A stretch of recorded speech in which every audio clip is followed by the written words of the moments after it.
जय हिंद साथियों, स्वागत है आप सभी का शाइन वाईटी क्लासेस में। हिंदी शॉर्ट हैंड की प्रैक्टिस डिक्टेशन 80 शब्द प्रति मिनट गति से डिक्टेशन 5 सेकंड में शुरू होगी। स्टार्ट। माननीय अध्यक्ष महोदय, इस चर्चा के दौरान लगभग प्रत्येक सदस्य ने देश में परमाणु ऊर्जा के विकास को आगे बढ़ाने की आवश्यकता पर बल दिया है। स्वाभाविक है कि यह विषय प्रत्येक व्यक्ति की कल्पना शक्ति को उत्तेजित करता है और ऐसी राय है कि कम से कम इस मामले में हम पीछे न रहें, जैसा कि औद्योगिक क्रांति के समय हुआ था। जो हमारे साधन हैं उन्हें देखते हुए मैं इसमें अधिक कुछ नहीं कह सकता कि हमारा पीछे रहने का कोई इरादा नहीं है। ज्ञान और खोज के इस नए क्षेत्र में बराबर रहने की सैद्धांतिक और व्यावहारिक आवश्यकता के अलावा हमारे लिए भारत में ऊर्जा के स्रोत के रूप में भी परमाणु ऊर्जा को शांतिपूर्ण प्रयोजनों के लिए उपयोग करना अत्यंत महत्वपूर्ण है। ऊर्जा के लिए कोयले और तेल के इस्तेमाल के बारे में हम बहुत कुछ सुनते हैं, लेकिन गंभीर बात यह है कि यदि हम अपने ऊर्जा स्रोतों का संयुक्त राज्य अमेरिका की गति से उपयोग करें तो शीघ्र ही वे समाप्त हो जाएंगे।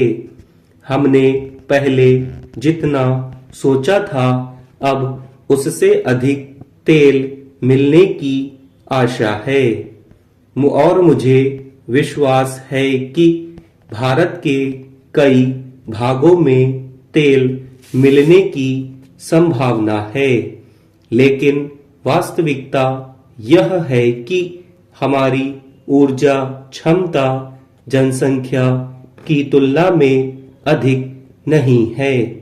हमारी समस्या इस पीढ़ी तक ही सीमित नहीं है, हमें भविष्य के लिए भी निर्माण करना है।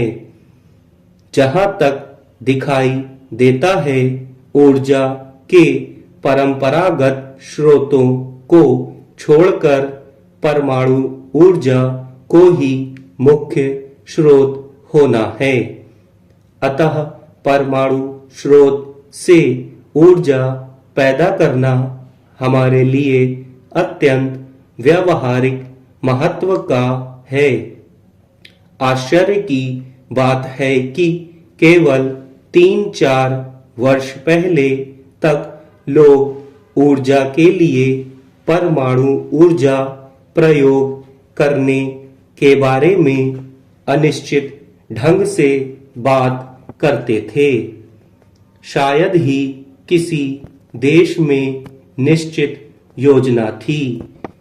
कुछ देशों में तो इन वर्षों में इतनी तीव्र गति से उन्नति हुई है कि अब परमाणु ऊर्जा को बिना किसी विवाद के स्वीकार कर लिया गया है।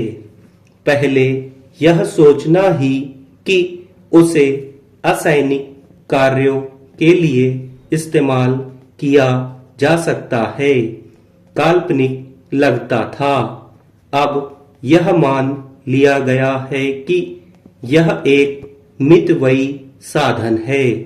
यदि आप ऊर्जा के स्रोत यथा कोयले या पनबिजली के समीप हैं तो आप वहां परमाणु बिजली घर नहीं बनाएंगे।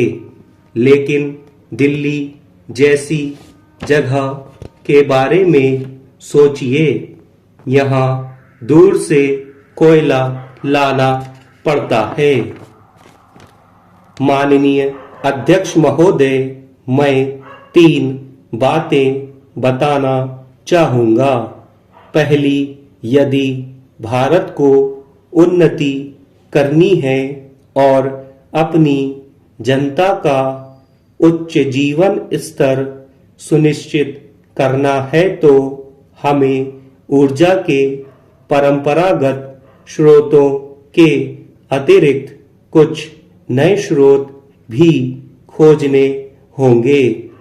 दूसरी, परमाणु ऊर्जा के उचित विकास द्वारा अब ऐसा करना संभव है। तीसरी, हमें ऐसा करने की कोशिश करनी चाहिए। वास्तव में हम ऐसा करने की कोशिश कर रहे हैं। अनेक माननीय सदस्यों ने परमाणु ऊर्जा विभाग को इस काम के लिए बधाई दी है। कुछ ने इसकी आलोचना की है और कहा है कि इसे अधिक काम करना चाहिए था।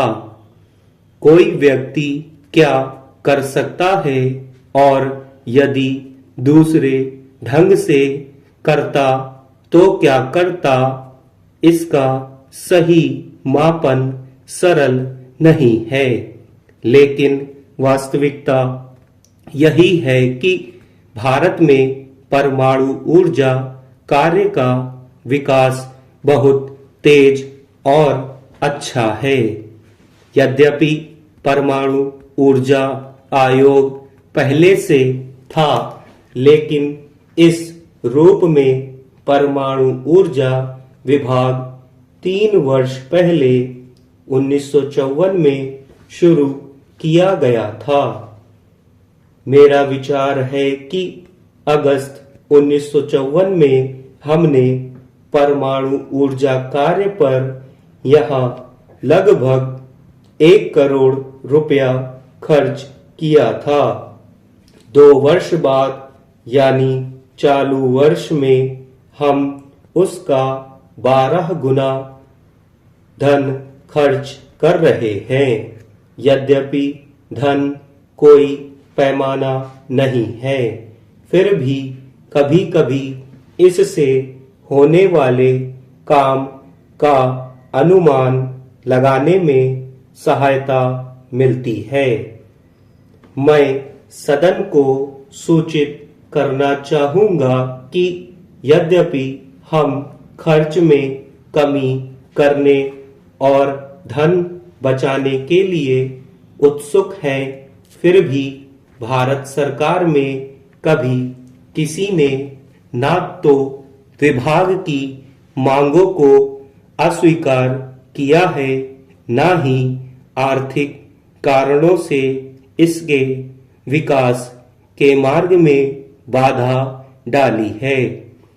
स्पष्ट है कि कुछ सीमाएं हैं जिनके आगे हम नहीं जा सकते, लेकिन हम आज के लिए और आने वाले कल के लिए भी इस काम का महत्व पूरी तरह समझते हैं। यही कारण है कि भारत में और कुछ अन्य देशों में भी आमतौर पर प्रधानमंत्री ही इस विभाग का प्रभारी होता है। ऐसा नहीं है कि भारत का प्रधानमंत्री या कोई और प्रधानमंत्री विशेष तौर पर प्रतिभाशाली या इस कार्य के लिए उपयुक्त होता है।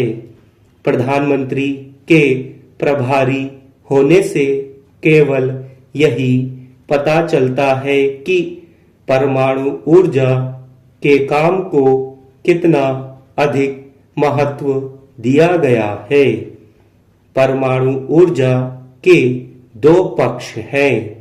अनुसंधान और उस अनुसंधान का समुचित